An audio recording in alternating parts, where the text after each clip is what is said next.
Menteri Kesehatan Budi Gunadi Sadikin menargetkan untuk menemukan sebanyak-banyaknya kasus kusta di Indonesia. Menkes menargetkan setiap tahunnya untuk menemukan sekitar 37.000 kasus kusta.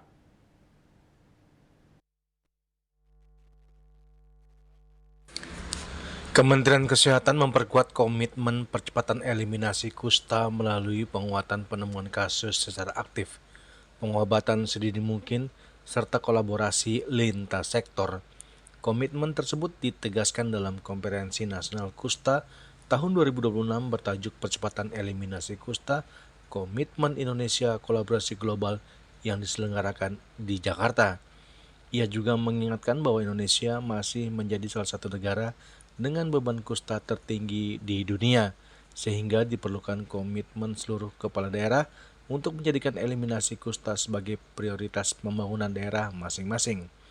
Budi Gunadi Sadikin menegaskan bahwa kusta merupakan penyakit yang disebabkan oleh bakteri, bukan kutukan, dan dapat disembuhkan dengan pengobatan yang telah tersedia secara gratis di fasilitas pelayanan kesehatan. Menurutnya tantangan terbesar saat ini bukan ketersediaan obat, melainkan masih banyaknya penderita yang belum terdeteksi sehingga datang berobat ketika sudah mengalami kecacatan. Panggilnya Sasa Kawasan.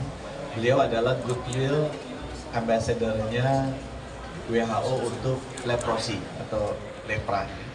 Beliau sudah 50 tahun bergerak, mendonasikan juga uangnya untuk bisa mengeliminasi lepra di seluruh dunia. Sekarang sudah sekitar 98 negara tereliminasi lepra, nah masih ada sekitar hampir 100-an lagi yang harus dieliminasi, dan Indonesia ranking nomor 3 tadi ya dari sisi jumlah penderita lepra setiap tahunnya.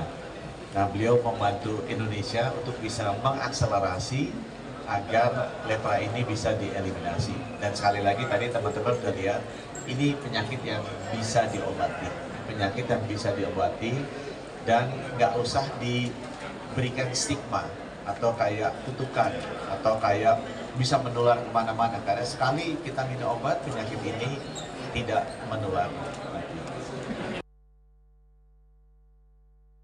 Melalui Konferensi Nasional Kusta tahun 2026, Kementerian Kesehatan bersama kementerian dan lembaga, pemerintah daerah, mitra pembangunan, organisasi masyarakat, serta komunitas penyintas memperkuat komitmen untuk mempercepat eliminasi kusta melalui penemuan aktif, pengobatan tuntas, penghapusan stigma, dan kolaborasi lintas sektor sehingga target eliminasi kusta di Indonesia segera dapat terwujud.